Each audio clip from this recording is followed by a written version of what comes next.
नमस्कार साथियों, मैं डॉक्टर दिनेश कुमार पांडे। साथियों, आज के पहले वीडियो में हम लोगों ने शिक्षा क्या है, शिक्षा का शाब्दिक अर्थ क्या है और शिक्षा एक प्रक्रिया के रूप में कही जाती है, वो क्यों कही जाती है उसको हम लोगों ने जाना। फिर शिक्षा पर, प्रक्रिया पर दो आपके एक पेंडन महोदय ने दिया कि शिक्षा द्विध्रुवी प्रक्रिया है और एक जॉन डीवी महोदय ने दिया कि शिक्षा त्रिध्रुवी प्रक्रिया, उसको हम लोगों ने समझा। फिर शिक्षण के चरों की बात हम लोगों ने किया कि शिक्षण के तीन चर, इंडिपेंडेंट वेरिएबल, डिपेंडेंट वेरिएबल और इंटरवेनिंग वेरिएबल, यानी स्वतंत्र चर, आश्रित चर और मध्यस्थ चर। तो आज उसी से आगे हम लोग चलते हैं और आज का जो टॉपिक शुरू करने चल रहे हैं वो है शिक्षण चरों के कार्य। तो जब हम शिक्षण चरों के कार्य की बात करते हैं तो शिक्षण के जो वेरिएबल्स हैं उनके जो फंक्शन हैं, फंक्शन ऑफ वेरिएबल्स की, तो उसमें मुख्य रूप से तीन कार्य होते हैं। शिक्षण चरों के तीन कार्य। पहला कार्य होता है उसका निदानात्मक कार्य। पहला कार्य क्या है?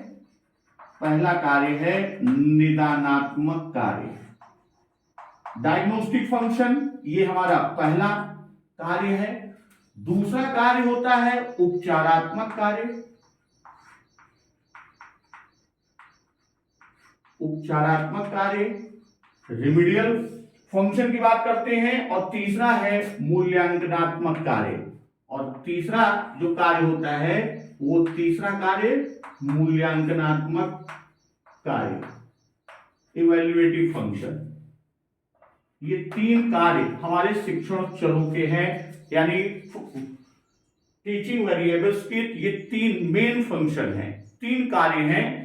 पहला निदानात्मक, डायग्नोस्टिक फंक्शन, इसमें डायग्नोस करते हैं, निदान करते हैं, कारण की खोज करते हैं, उस कारण के ऊपर हम आप इसका उपचार करते हैं और उपचार के बाद फिर हम मूल्यांकन करते हैं। इसको अगर हम समझें तो ये पहली चीज जान लीजिए कि ये तीनों जो आपको दिए गए हैं, डायग्नोस्टिक, रेमेडियल और इवैल्यूएटिव, ये चिकित्सा यानी मेडिकल से लिया गया है। जैसे हम आप अस्वस्थ होते हैं, बीमार होते हैं, तो हम आप डॉक्टर के पास जाते हैं, तो डॉक्टर सबसे पहले डायग्नोस करता है। जो भी पेशेंट उसके पास जाता है तो डॉक्टर उसे डायग्नोस करता है। सबसे पहले वो उसकी नाड़ी को देखेगा, उसकी जीभ देखेगा, आंख को देखेगा और आपसे बातचीत करके वो उसके सिम्टम्स को खोजता है। सिम्टम्स यानी निदानात्मक कार्य का, कि निदानात्मक कार्य में क्या करता है? कारण की खोज। निदानात्मक कार्य का मुख्य क्या है? कारण की खोज, यानी जो समस्या, भाई बीमार हुए, ये समस्या हुई, अब उस समस्या की खोज के लिए वो कारण खोजेगा कि किस कारण से यह बीमारी आई या किस कारण से यह समस्या आई। तो वो कारण की खोज करता है और फिर उस कारण पर वह एडवाइस देता है, यानी उसकी रेमेडी प्रोवाइड करता है। और जब रेमेडी लिखता है कि फॉर 3 डेज, 7 डेज या 1 वीक, 15 डेज, 1 मंथ, तो वह दवाओं को लिखने के बाद, जैसे नॉर्मली डॉक्टर लिखते हैं 3-4 दिन या 7 दिन की, 7 डेज, 7 दिन के बाद आके मुझे दिखाना, तब वो उसका मूल्यांकन करता है कि कारण के आधार पर जो मैंने रेमेडी दी है क्या वह उचित कार्य कर रही है, वह उसके लिए फायदेमंद है। हम दोबारा जाते हैं, डॉक्टर उसका इवेल्युएट करता है और इवेल्युएशन के आधार पर वह लिख देता है कि 15 डेज कंटिन्यू करो, फिर दवा बंद कर देना। अगर वो नहीं करता तब वह मूल्यांकन के फिर वो आपको विभिन्न टेस्ट लिखेगा कि आप एक्सरे करा के लाओ, ये ब्लड टेस्ट लाओ, यूरिन टेस्ट लाओ, सोनोग्राफी कराओ, या जैसे उसको लगेगा उस हिसाब से फिर वो टेस्ट कराएगा और उसके आधार पर फिर से रेमेडी देगा, फिर से इवैल्यूएशन करेगा। यही काम एक शिक्षक का है। टीचर भी यही है भाई। जैसे कोई कंटेंट हमको पढ़ाना है, कोई हमारा प्रकरण है, टॉपिक है, अब वास्तव में वह बच्चे के लिए एक समस्या है। फॉर एग्जाम्पल, हम आप कहते हैं कि मान लीजिए हमको हासिल का जोड़ पढ़ाना है, हम किसी क्लास में हासिल का जोड़ पढ़ाने के लिए जा रहे हैं। अब सबसे पहले तो हम ये डायग्नोस करेंगे कि हासिल के जोड़ पढ़ाने के लिए कारण खोजेंगे, यानी हम उसका आधार खोजेंगे। यहां टीचिंग में हम ये कहें कि हम क्या करेंगे, हम उसके आधार को टटोलेंगे। और आधार को टटोलने के लिए हम क्या करते हैं, हम बच्चे के पूर्व ज्ञान, बच्चे का जो प्रीवियस नॉलेज है, बच्चे का पूर्व ज्ञान, तो पूर्व ज्ञान के लिए हम क्या करते हैं, या इसी को हम कह सकते हैं पूर्व व्यवहार। तो अब यही पूर्व ज्ञान या बच्चे का जो पूर्व व्यवहार है वही हमारे लिए क्या होगा, वही हमारे लिए आधार का काम करेगा। यानी बच्चे को साधारण जोड़ यदि आता है तब तो हम उसे हासिल के जोड़ पर ले जाएं। अब समस्या है कि हम पढ़ा रहे हैं, एक बार पढ़ाए, दो बार पढ़ाए, फिर भी बच्चे को नहीं समझ में आ रहा है, तब हम वो कारण खोजेंगे। हो सकता है कि बच्चे को अभी अंक का ही ज्ञान ना हो, या बच्चे को इकाई दहाई का ज्ञान ना हो, तो वो उन कारणों को हम चिन्हित करेंगे। और उन कारणों को चिन्हित करने के बाद तब हम क्या करते हैं, हम इसके आधार पर तब बच्चे को क्या देते हैं, हम बच्चे को नवीन ज्ञान। नवीन ज्ञान का मतलब जो आज का हमारा टॉपिक है, जो आज का प्रकरण है, वो बच्चे का नवीन ज्ञान। तो अब पूर्व ज्ञान के आधार पर हम बच्चे को नवीन ज्ञान देते हैं। और जब नवीन ज्ञान की बात हम करते हैं, ये नवीन ज्ञान हमको देना है, तो अब नवीन ज्ञान के लिए यहां दो चीजों को, जो पूर्व ज्ञान की बात हमने किया, अब यहां इन दोनों के आधार पर दो बातों की बात करते हैं। एक तो विद्यार्थी, सबसे पहले हम विद्यार्थी को डायग्नोस करेंगे। जो हमारा स्टूडेंट है, जिसको हमें पढ़ाना है, हम उसको डायग्नोस करेंगे। और उसके डायग्नोसिस के आधार पर तब हम तथ्य या अपने टॉपिक पर, पहले विद्यार्थी को डायग्नोस करेंगे, तब विद्यार्थी के आधार पर हम अपने टॉपिक को डायग्नोस करेंगे कि हम किस स्तर से या किन किन चरणों में बच्चे को यह ज्ञान प्रदान करें। अब इसके लिए पूर्व ज्ञान, इसके लिए हमें कई बिंदुओं को ध्यान में रखना होगा। यहां तथ्य और विद्यार्थी दोनों को डायग्नोस करने के लिए हम सबसे पहले क्या करते हैं कि शिक्षण की समस्याओं का विश्लेषण।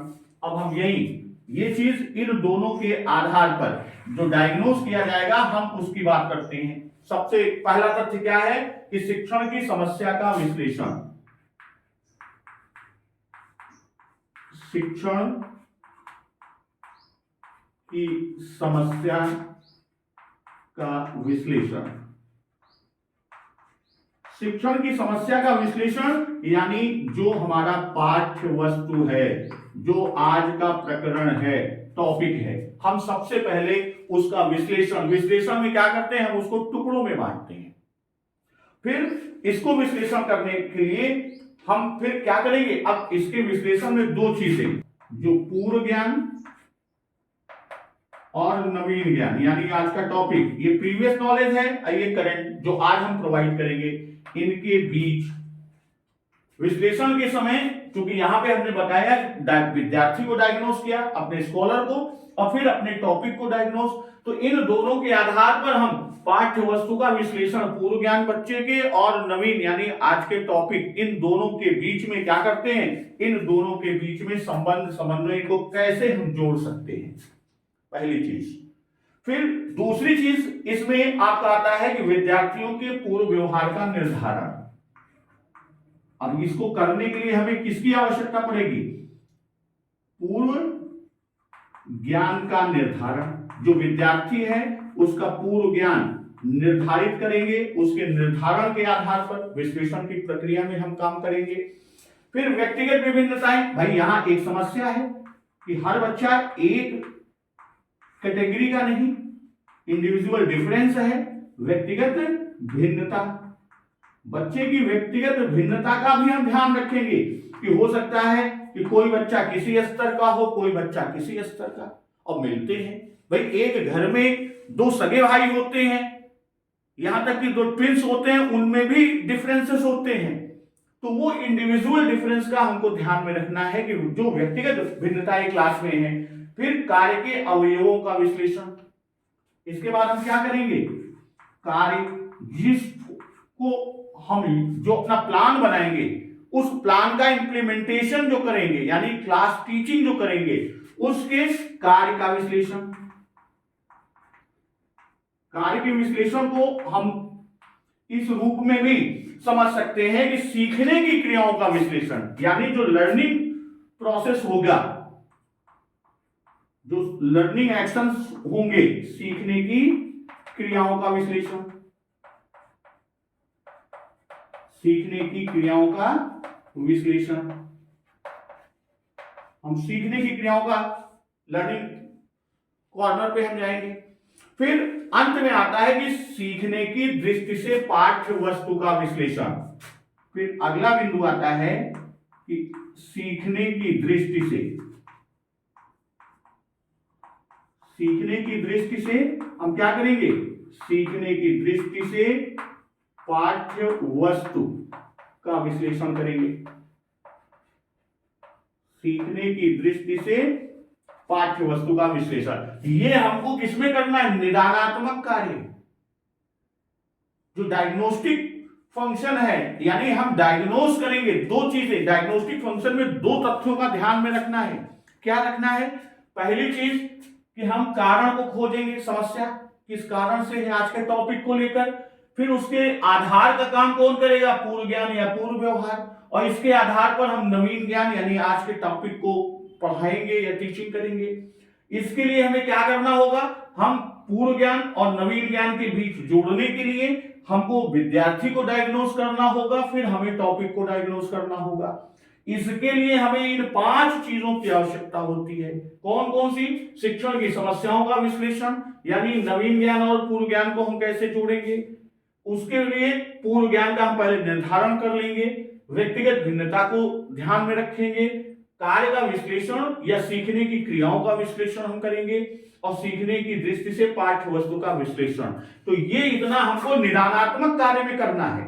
अब उपचारात्मक कार्य की बात हम करते हैं, जो रेमेडियल फंक्शन, तो इसकी स्क्रीनशॉट लीजिए, हम इसको इरेज करके फिर आगे के खंड को लेकर चलते हैं। चलिए अब हम उपचारात्मक की बात कर रहे हैं।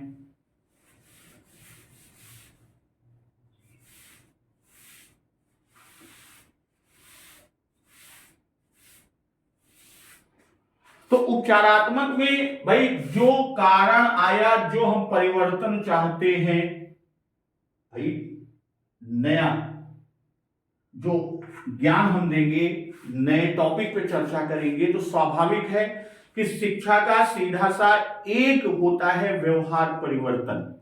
शिक्षा का जो आज का मूल उद्देश्य है वो है बच्चों का व्यवहार परिवर्तन।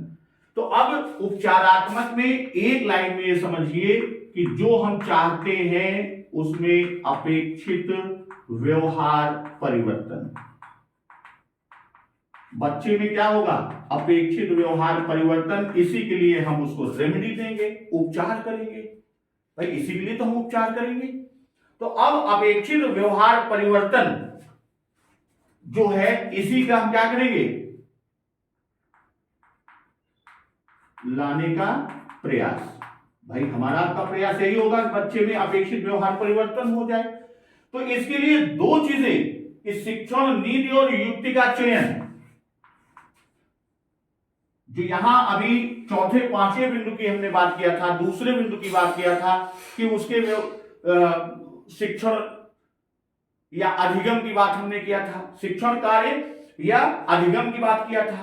तो उसका जो सीखने की क्रियाओं का विश्लेषण था, तो वो चीज यहां पर कि शिक्षण नीति, टीचिंग जो हम आप करेंगे, उसकी जो नीति बनाएंगे, और साथ ही साथ उसमें कौन सा हम शिक्षण विधि का प्रयोग करेंगे, कौन सी प्रविधि का प्रयोग करेंगे।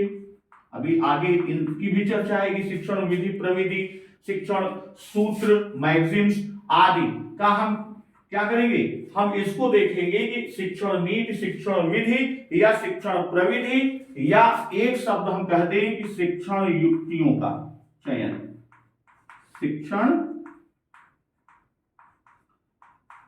युक्तियों का चयन करेंगे और इसको देने के पश्चात तब हम क्या करेंगे, इसको देने के पश्चात पृष्ठपोषण प्रविधि की व्यवस्था, इसके बाद हम क्या करेंगे, पृष्ठपोषण फीडबैक।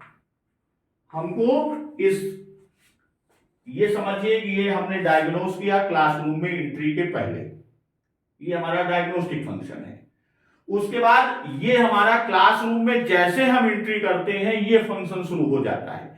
अब वहां पर जो हमने ये प्लान तैयार किया उस प्लान को यहां पर लाके हम उसको मैनेज करते हैं, यानी अपने प्लान को इंप्लीमेंट करते हैं, उसको क्रियान्वित करते हैं। तो उसमें नीति विधि प्रविधि या यूं कहते हैं कि शिक्षण कौन सी शिक्षण युक्ति का हम प्रयोग कर रहे हैं ये, और फिर इसका फीडबैक हमको लेना है कि हमने जो दिया वो बच्चे में कितना परिवर्तन, कितना व्यवहार परिवर्तित किया, ये चीज।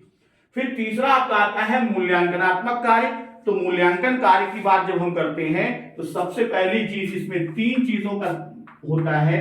पहला मानदंड परीक्षण, मानदंड परीक्षण तैयार करना। अब इसके लिए क्या है कि हम बच्चों का ओरल टेस्ट ले रहे हैं तो हम मानसिक तौर पर हम क्वेश्चंस तैयार, हम बच्चे से क्या पूछेंगे, जो टीचिंग किए रहेंगे इसी पर ये हमारा तैयार होगा। जब हम मानदंड परीक्षण, जो हमारा एक मानक परीक्षण तैयार हो जाएगा, उस मानक परीक्षण के आधार पर हम बच्चे के व्यवहार परिवर्तन का मूल्यांकन करेंगे। बच्चे के व्यवहार परिवर्तन का मूल्यांकन करेंगे और जब मूल्यांकन हम कर लेंगे, अब मूल्यांकन में भी हम मूल्यांकन फेज में और डिटेल में चलेंगे। जब हम फेजेस की बात करेंगे या स्टेजेस की बात करेंगे तो मूल्यांकन की बात जब हम करते हैं तो यहीं पे हल्का सा आपको ब्रीफ कर देते हैं।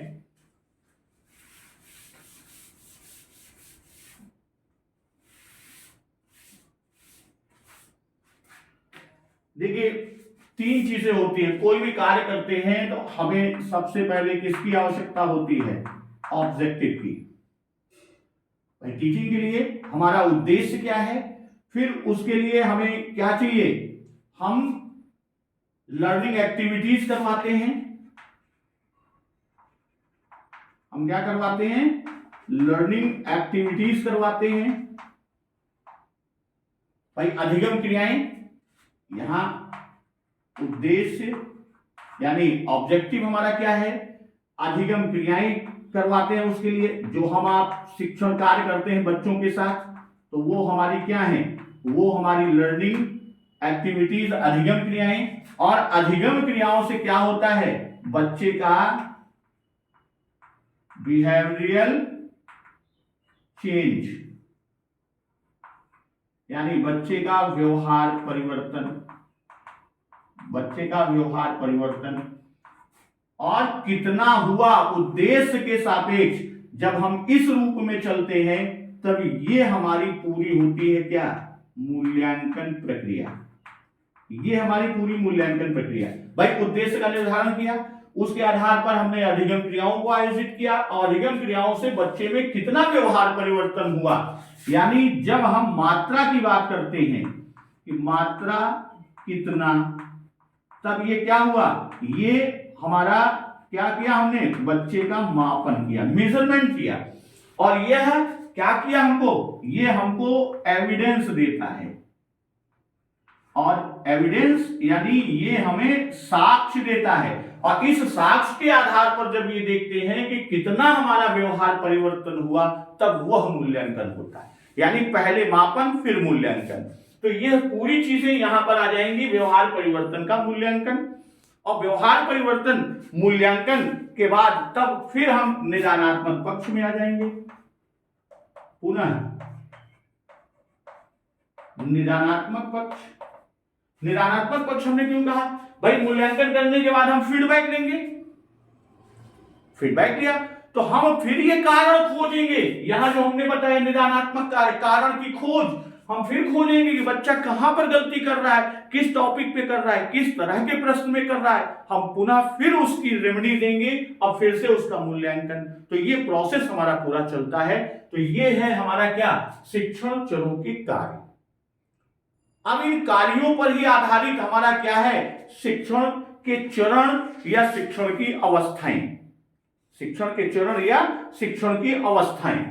तो अब हम आगे बात करेंगे शिक्षण के चरण या शिक्षण की अवस्थाएं।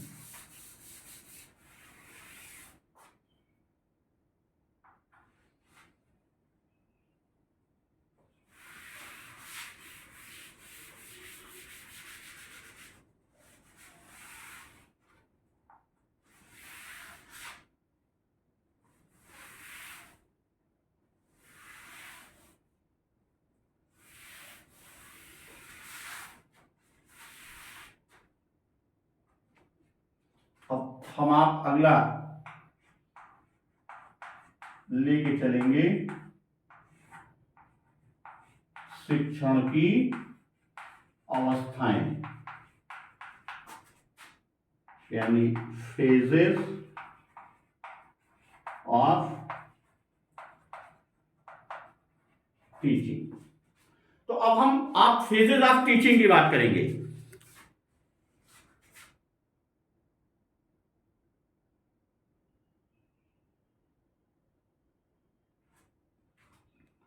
तो फेजेस ऑफ टीचिंग की जब हम बात करेंगे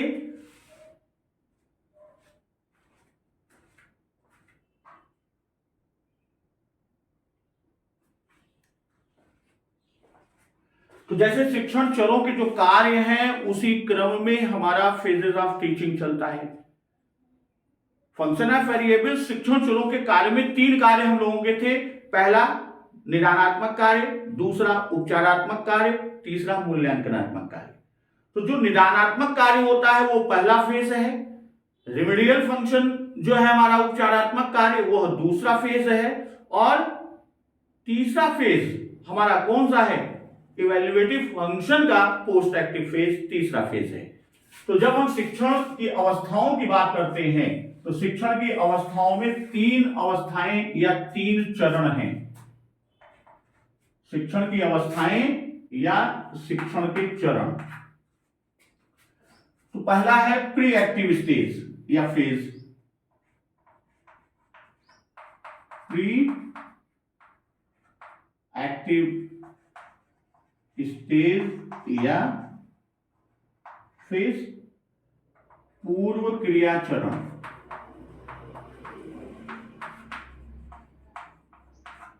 ये किससे संबंधित है, ये निदानात्मक कार्य।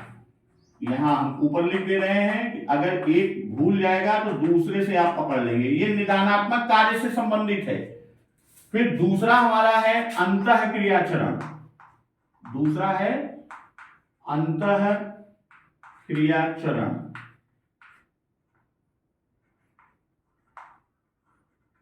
इंटरैक्टिव फेज या स्टेज। और तीसरा हमारा है पश्च क्रिया चरण, तीसरा है पश्च क्रिया चरण, या इसी को हम आप कहेंगे पोस्ट एक्टिव फेज या स्टेज। तो ये इंटरैक्टिव फेज जो है ये किस पर संबंधित है, कार्यों में। यह उपचारात्मक कार्य से संबंधित है। यह किससे संबंधित है, यह उपचारात्मक कार्य से। और यह किससे संबंधित है, यह मूल्यांकनात्मक कार्य से।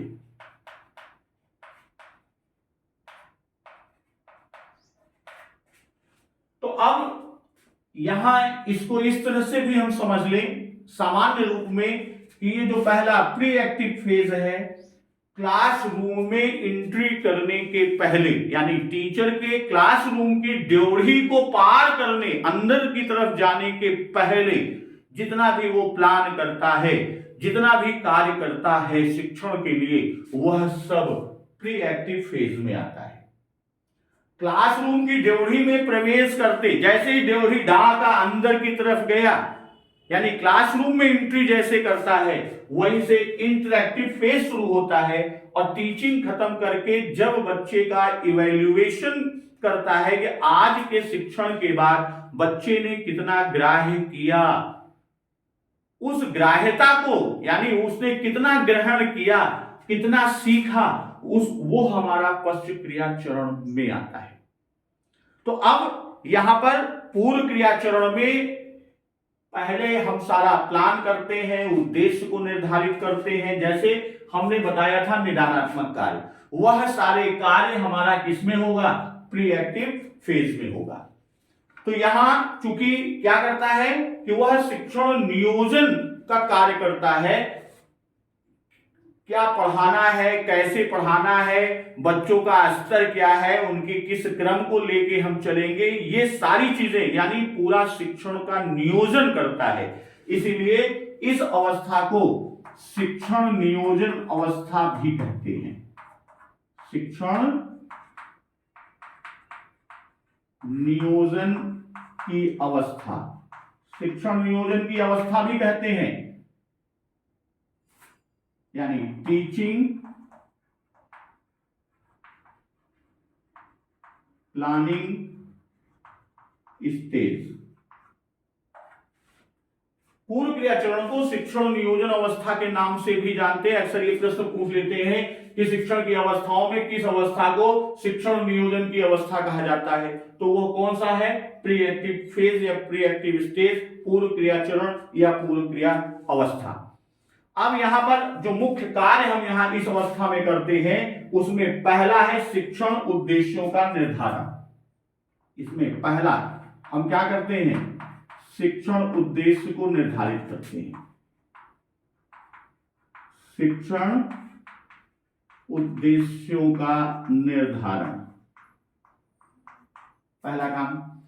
अब शिक्षण उद्देश्यों के निर्धारण में हम सामान्य उद्देश्य और विशिष्ट उद्देश्य, इसमें हम क्या करते हैं, इसमें हम सामान्य उद्देश्य, जनरल एम और स्पेसिफिक एम, और दूसरा विशिष्ट उद्देश्य।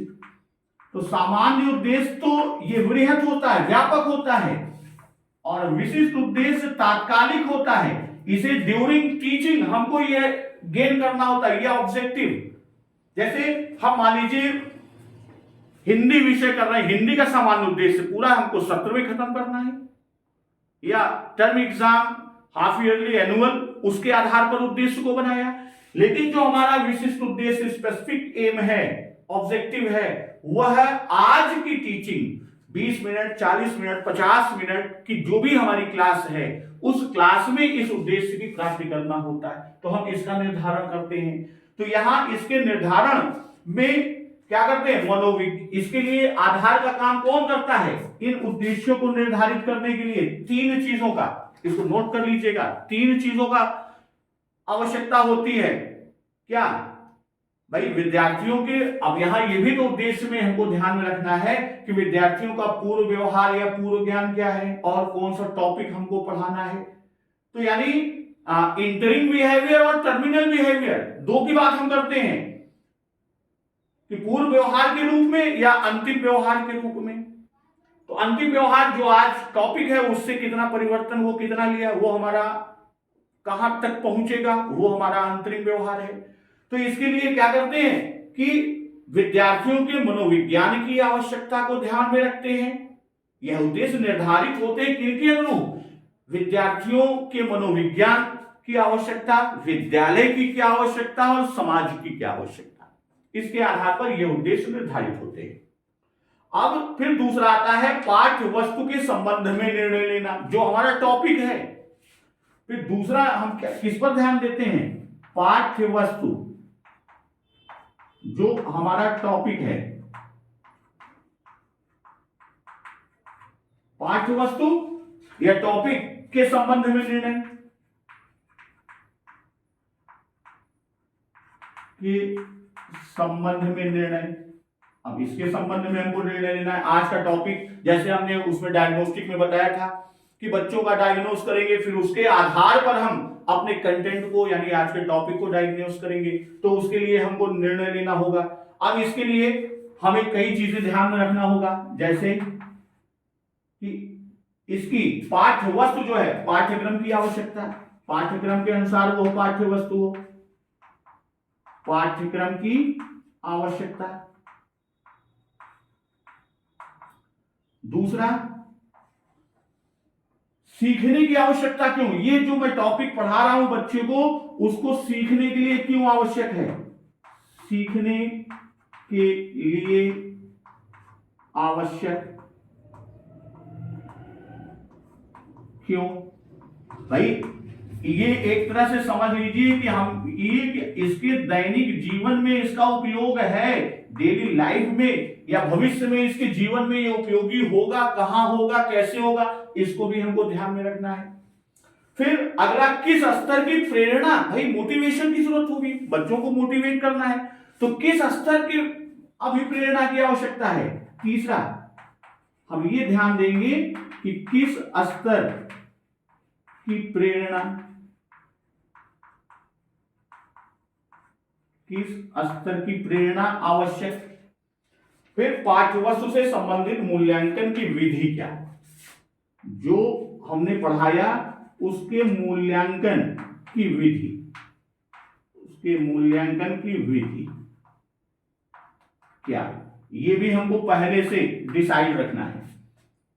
तो ये तो शिक्षण उद्देश्यों का निर्धारण, एक बिंदु की बात हमने किया। अब हम बात करते हैं अगले बिंदु, प्रस्तुतिकरण हेतु पाठ्य वस्तु। अब भाई ये तो हमने निर्धारित कर लिया, अब इससे आगे हम चलते हैं। ये जो हमारा पाठ्य वस्तु है, तो उसका प्रस्तुतिकरण, यानी अब प्रस्तुतिकरण करने के लिए हम किसकी आवश्यकता होगी, दूसरा बिंदु हो गया कि तीसरा बिंदु, प्रस्तुतिकरण। भाई जो प्रेजेंटेशन करेंगे, पाठ्य वस्तु के अंगों की क्रमबद्ध व्यवस्था, प्रस्तुतिकरण हेतु पाठ्य वस्तु के विभिन्न अंग। अब इसका भी एग्जाम्पल हम लेते हैं, विभिन्न अंग या उसके तत्व की क्रमबद्ध व्यवस्था, क्रमबद्ध व्यवस्था। भाई जैसे मान लीजिए आपको पढ़ाना है हासिल का जोड़, अभी हमने एग्जाम्पल लिया था। अब हासिल के जोड़ के लिए हम शुरू कहां से करेंगे, भाई हमने बताया कि व्यक्तिगत विभिन्नता को भी ध्यान में रखना, इंडिविजुअल डिफरेंस को भी। तो अब उस इंडिविजुअल डिफरेंस को ध्यान में, हो सकता है कोई बच्चा अभी इकाई दहाई का ज्ञान ना हो, कोई साधारण जोड़ न कर पाता हो, कुछ बच्चे साधारण जोड़ कर लेते हैं। तो अब हमको उसकी क्रमबद्ध, यानी हमको टीचिंग कहां से शुरू करनी है, यानी हम तो उस बच्चे, हर एक बच्चे को हमको सिखाना है, तो यानी हर बच्चे को मिल जाए, उसके हिसाब से हम पाठ्य वस्तु के जो विभिन्न पार्ट हम बनाएंगे, स्टेज बनाएंगे कि यहां शुरू करेंगे, फिर स्टेप उसके स्टेप, यानी हर स्टेप को वो सुव्यवस्थित व्यवस्था करनी है। फिर इसके बाद चौथा बिंदु आता है शिक्षण युक्तियों के संबंध में निर्णय। चौथा बिंदु क्या है, शिक्षण युक्तियों के संबंध में निर्णय, यानी कौन सी टीचिंग मैक्सिम होगी, कौन सा मेथड इस्तेमाल करेंगे, कौन सी डिवाइस का हम यूज करेंगे, या हमारी स्ट्रेटजी क्या होगी, उसका निर्णय। और फिर उसके लिए हम क्या करेंगे, शिक्षण युक्तियों का वितरण, यानी जितने स्टेज हैं हर एक के लिए, हो सकता है एक में आगमन विधि हो, एक में निगमन हो, एक में प्रस्तुतिकरण हो, एक में विश्लेषण संश्लेषण हो। तो अब शिक्षण युक्तियों का वितरण, शिक्षण युक्तियों का वितरण, इतना काम हमको क्या करना होता है टीचिंग के पहले। जैसे आप टीचिंग लगभग सभी की लग गई है, जो डीएलएड फर्स्ट सेम के हमारे साथी हैं, टीचिंग लग गई है, तो आप प्लान पहले बनाएंगे।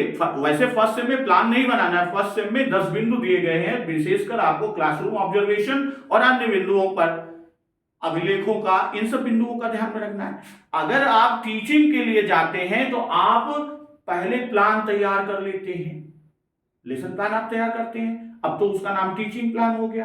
तो टीचिंग प्लान तैयार करते हैं, तो ये उसका आपका प्री एक्टिव फेज है, इतना काम आप करके जाते हैं। और फिर जब आप जैसे अंतः क्रिया चरण में प्रवेश करते हैं, अब हम दूसरे फेज या स्टेज की बात करने चल रहे हैं।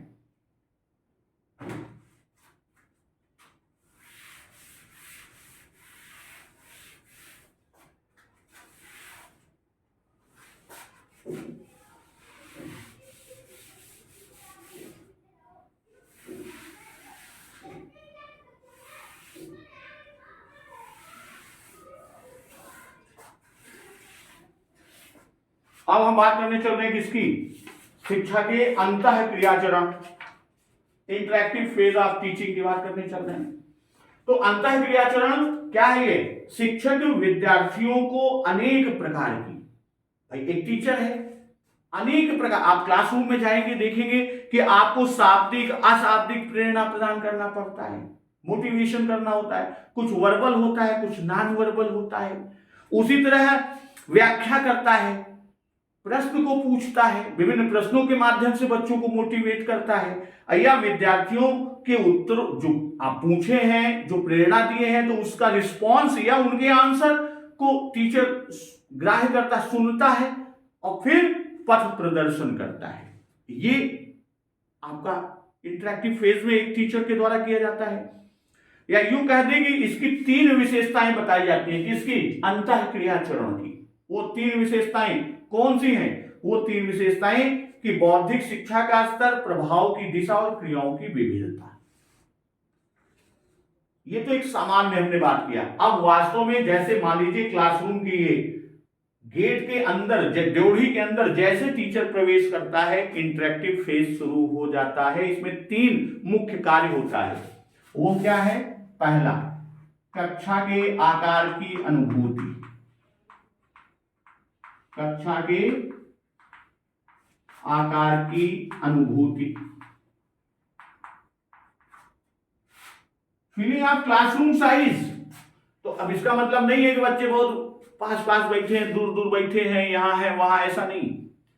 अभी जब डायग्नोस्टिक फंक्शन और प्री एक्टिव फेज की बात किया था कि कंटेंट का विश्लेषण करते हैं, टुकड़ों में बांटते हैं, उसके क्रमबद्ध व्यवस्था करते हैं, छात्र विभिन्न समूह में होते हैं, यानी इंडिविजुअल डिफरेंस के आधार पर छात्रों के भी कई समूह बनाते हैं और हर समूह के लिए आप अपना कंटेंट तैयार करते हैं।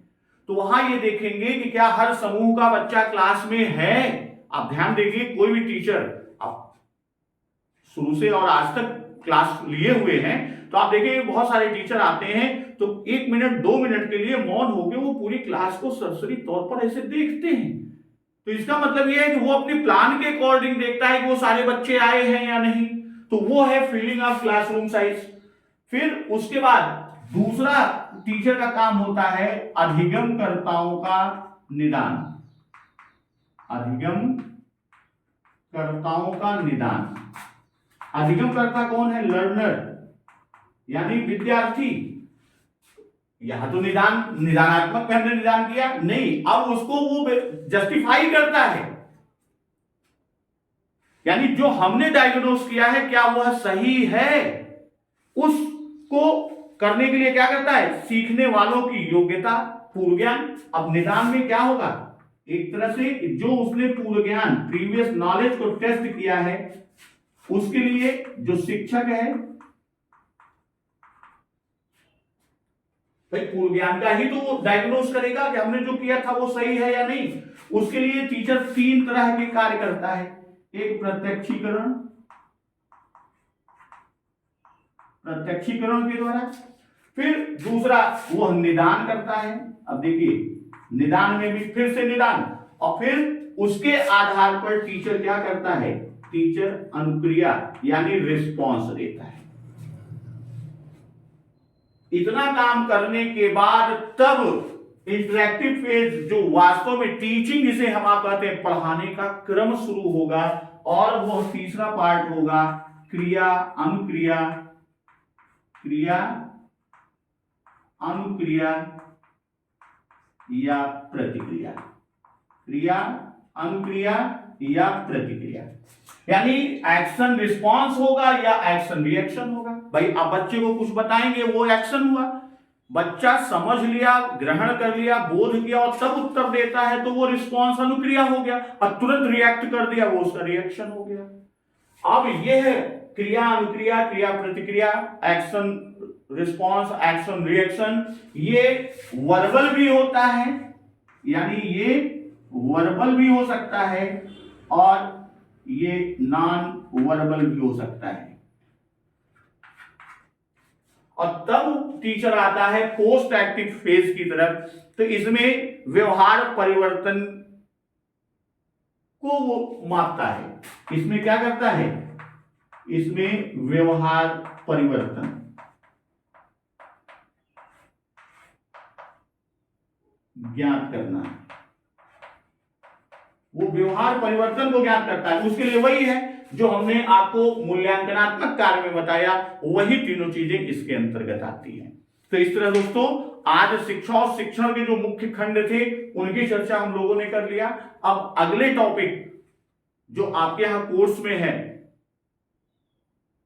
कम्युनिकेशन, संप्रेषण, तो अगले पार्ट में हम लोग संप्रेषण टॉपिक को लेकर चलेंगे। धन्यवाद। वंदे मातरम।